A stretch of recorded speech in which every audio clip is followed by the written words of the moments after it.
welcome to episode 147 of the CRICKETher Weekly. As promised, this week's episode is brought to you in the immediate aftermath of England's first match of the U19 World Cup against Zimbabwe. So we've just been watching that, and it was a pretty comprehensive statement of intent from England, wasn't it? They made 199, which is the biggest score that we've seen so far in the tournament. Admittedly, we're only on day 2, so who knows what's going to happen in the rest of the tournament, but 199 by England. They then bowled Zimbabwe out for 25, so that's a 174 run victory by England. And yeah, was that what we were expecting to see, Sid? I think it was pretty much what we were expecting to see in this game, but still great to see England really go for it and put in such positive performance. And as I just tweeted, how unusual to see because for me the bowlers performed even better than the batters actually. And the batters putting on very very nearly 200, and then the bowlers come out and outshine them, and they just bowled really tightly. And it's really easy to go out in those kind of situations and to allow the other team to just kind of play out the overs or whatever, but England bowled as positively as they batted, and just a fantastic performance. The other thing that really stood out for me compared to the other games that we've seen is that England's fitness is really on another level. Mm-hmm. There's a lot of reasons for this. I suspect that the fitness coaches have been pushing them hard over the winter, partly because that's one of the things you really can attack over the winter, because we know that they've been training in Loughborough over the winter on a regular basis. You can't do a lot of outside stuff, but you can certainly attack the fitness, and England look really fit compared to all the other sides that we've seen. And also now partly that's because there are a couple of full-time professionals in there. There are several other players that are part of their regional setups where obviously they're having a proper professional style fitness program, and that really shows. And I think what's interesting is that's going to really show later in the tournament as well. That the fact that England are chasing down balls in the outfield that other teams aren't getting anywhere near is going to make a difference when it comes to the tighter games. But this one wasn't really tight at all, was it? And it felt as if at one point as if England were heading for maybe 250, and then they did fall off a little bit at the end. I said this on Twitter. I got a little bit of criticism on Twitter for being slightly negative for pointing out they'd fallen off at the end. But I think that England's coaches will point out to the girls, you didn't quite push it home at the end. There weren't enough boundaries in the last couple of overs. You could have done better, because when it comes to those final games of the tournament, when it comes to the semi-finals and finals, that's where it's going to make the difference. What do you think, Raf? What was your feeling watching? Yeah, I mean, for me it was all about Grace Scrivens, and I may be a little bit biased. I know you've talked a lot about her over the last couple of years as being someone you're really excited about, and I actually interviewed her a few days ago for BBC Sport, and the interview went up today. Available now from all BBC Sport websites. Thank you for that, Sid. Yeah, sorry, it wasn't intended to be entirely just a plug about my interview, but the point was that I was so impressed talking to her, and it's a similar kind of impression that I went away with after the first interview that I did with Alice Capsey a couple of summers ago. Somebody who is clearly so far advanced for their age group. You can expect somebody perhaps to be putting in great performances on the field, but not necessarily at age 18, 19 be that articulate off the field. And Grace Scrivens is clearly somebody who's got such a great head on her shoulders. She's really focused, she's really determined, and that just showed in that opening game. It's 45 runs and 4 wickets, and she only conceded 2 runs. And I think she bowled 4 overs, and 2 of them were maidens, and it's just an incredible performance by her, a really all-round performance, and that is not unexpected given how much she is just seen to be so in control of her cricket, and also in control of this team, actually, having been made the captain. Yeah, I mean, I've been talking about her as a future England captain. I've been saying that that England should be looking to make her captain within the next couple of years, on Heather Knight's retirement. I know people out there are thinking that's mad, but she's a special kind of leader. She's a once in a generation leader of people, and we saw some evidence of that today, didn't we? In the way that she was like in command of the field, and everything, she was like a general that knows where every soldier on the battlefield is. It's an interesting one, because your best player isn't necessarily always going to be a good captain, and I would argue that in terms of all-round ability, she is the best player in that England squad, but she also happens to be a very good leader. Somebody like Alice Capsey, I would say, is a very good player, and we just need to let her get on and do her cricket, and we'll get somebody else to actually think about captaincy. But Grace Scrivens is clearly able to juggle all those things, and I was just so impressed by the way that she talked about captaincy as being a way for her to give something to the team and to share the knowledge that she's gained from being part of the professional setups at the Sunrisers and the London Spirit with some of these other less experienced players, and just it being quite an unselfish way to talk about captaincy, and that's quite refreshing. Yeah, and in her post-match interview, the first thing she did was, Lydia Greenway was like, oh, Grace, you're brilliant, aren't you? And she was like, well, no, actually, Liberty Heap's brilliant, for example. Yeah. She straight away kind of passed the credit around to other people, and again, that's a sign of great leadership, really. That's a very Dana Van Niekerk. She's like that, isn't she? That's the classic thing that she did at the end of the first 100 final of going, I'm not going to lift the trophy, I'll let you lift it, because it's not all about me. Yeah. So, just fantastic. Now, well, seeing as we're on captaincy, Raf, because you had some thoughts about the Indian captaincy, didn't you? Because in some ways that's gone a little bit differently. Now, Shefali was made captain. Clearly, the senior player. She's the rock star. The rest of them are just the backing singers. But so what we saw yesterday in India's opening game was that Shefali was kind of on point with the bat, and India did end up beating South Africa. If you look at the scoreline, it looks like a reasonably easy victory. But South Africa made over 160 batting first, and that was quite unexpected, actually, because we'd certainly gone into the tournament thinking India are going to be far and away the favourites, based on the fact that they've got Shefali and Risha Ghosh playing for them. And the way that she actually captained, it felt to me a few times like she lost control a little bit, and that she kind of let it get away from her, and that she wasn't. You could see quite her sure wanting to go off into a sulk, and well, yeah, and in a way, what I was trying to say about Grace Scrivens is perhaps you might expect from somebody who's still a teenager that might be a risk, because goodness knows when I was 19 years old, I was not mature enough to not go off into a sulk. I mean, I'm like nearly 35, and I sometimes still go off into a sulk. Don't say anything, Sid.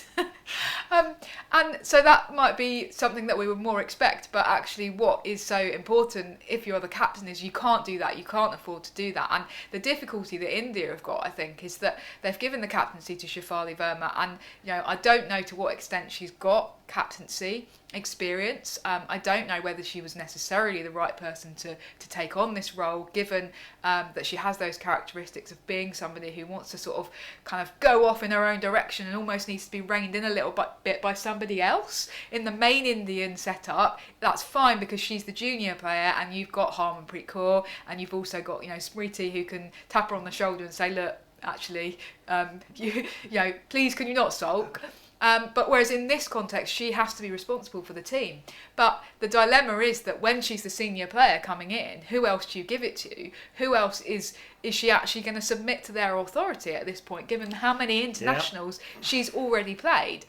So that's going to be really interesting over the next few weeks of the tournament to see how that plays out. And as I say, India did end up winning that game against South Africa. Yeah, they did. But South it was Africa, a good game. South Africa gave them a bit of a fright, didn't they? Did. Because India had kind of wiped the floor with South Africa in some warm-ups that they played around Christmas. But South Africa came out, and it was like a different side, and they put on a fair whack of runs, 160 odd. Yeah. If it hadn't been for Shefali making the kind of stuff, I mean, she made she hit 45 runs off 25 balls, something like that. Well, there was that one over where she just went 4, 4, 4, 6, 4, whatever it was. It was like all boundaries in and over. Yeah. And so if it hadn't been for her, then India might have actually found it difficult to chase that title. But the important thing from India's perspective is they got the result. Yeah, they did unlike get the result. Australia.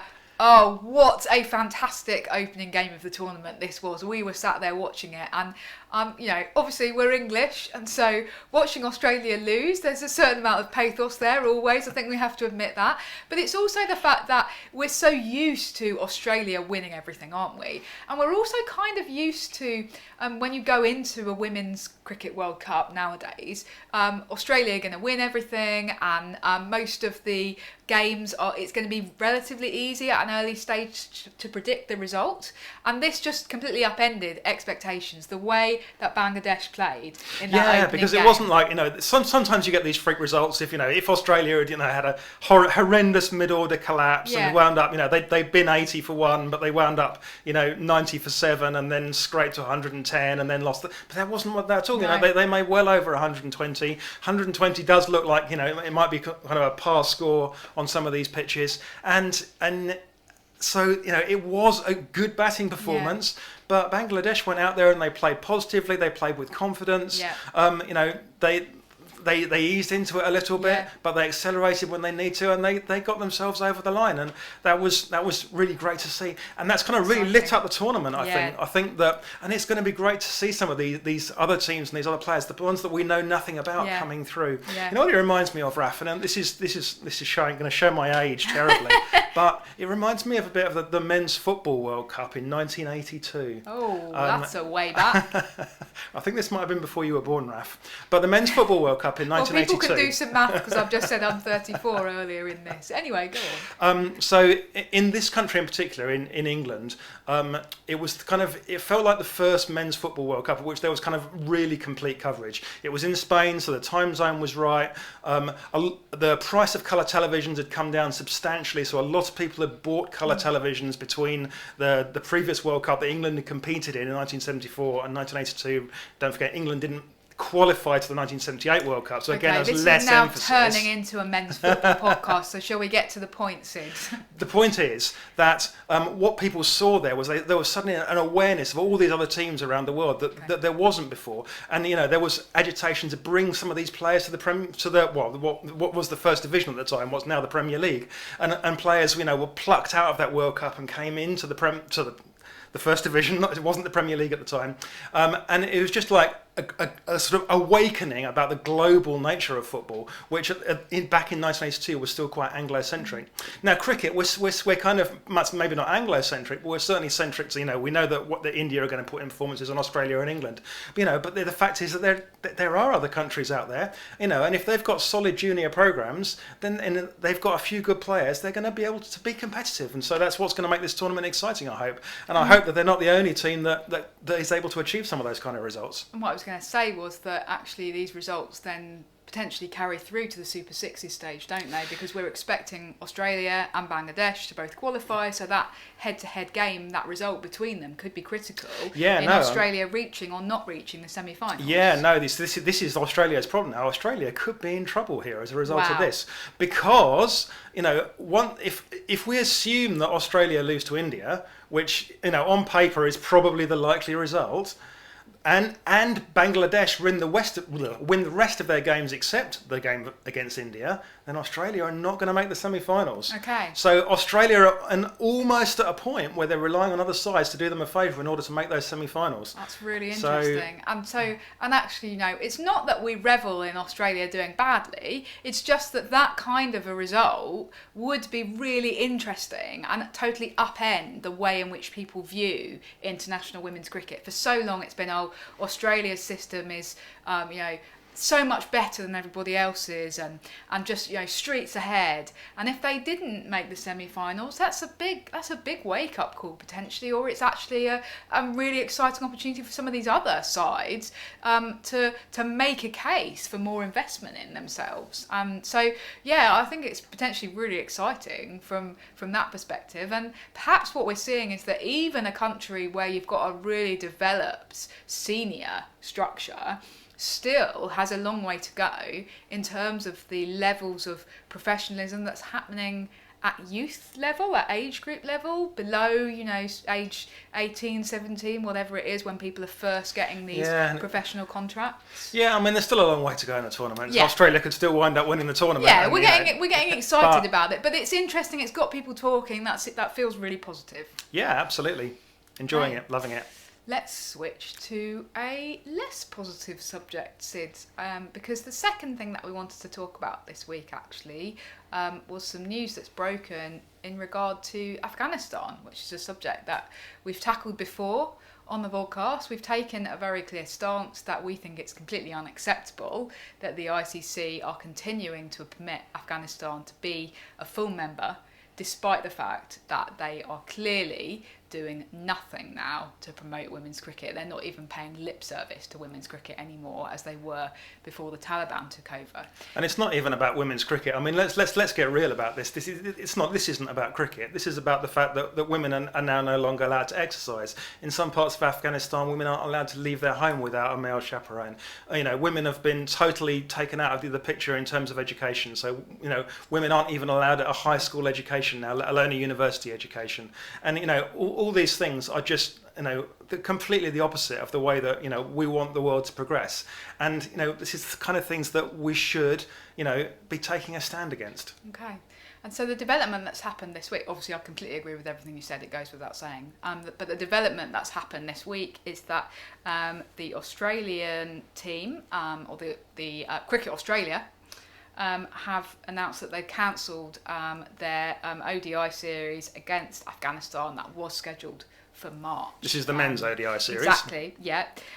So they issued a statement basically kind of almost saying something similar to what you've just said, that they can't continue to play international cricket against a country where these kind of things are happening.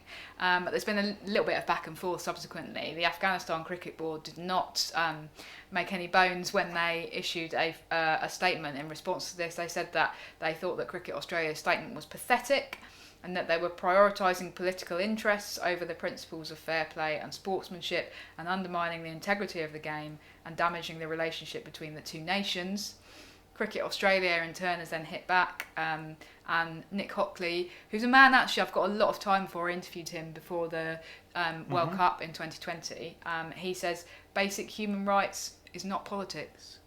It's a good statement. Yeah, but even if it was politics, honestly, and this is a case where politics should be in sport. And it's the one thing that's been disappointing again this week is to see people mostly from the left going, oh, we shouldn't let sport and politics interfere with each other. Guys, these are exactly the same arguments that were being made by the far right in the 1970s and 80s about South Africa by the people from the right, and then that point that wanted to maintain sporting ties with South Africa, or the people from the left wanted to challenge apartheid. One of the few ways that we could challenge apartheid by breaking those sporting links. We're not even talking actually about saying, oh well, Afghanistan can't be a member of the ICC anymore, which is what happened to South Africa. All we're saying is you can't be a full member anymore, because being a full member comes with responsibilities, and what Afghanistan have done since they were admitted to full membership in 2017 is take all of the money that you get from the ICC for being a full member. They've enjoyed the benefits of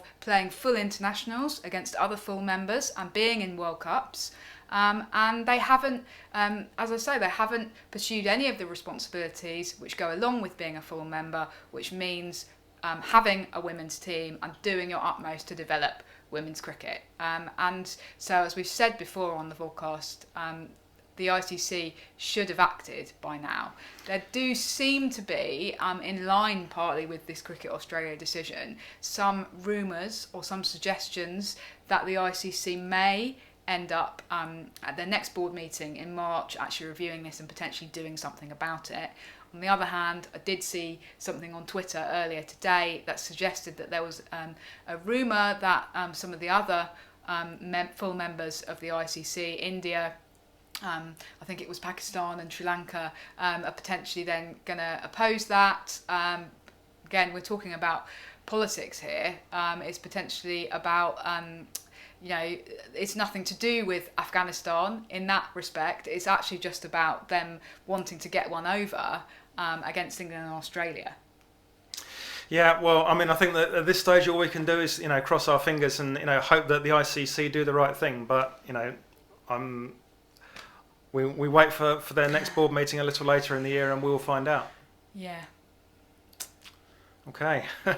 Well, we'll hope for a more positive, upbeat podcast next week, because we seem to have ended the last couple on some quite downbeat notes. But I suppose that's the way of the world at the moment, unfortunately. Anyway, we will look forward to watching some more matches in the U19 World Cup over the next week, and we will see you next weekend. Bye.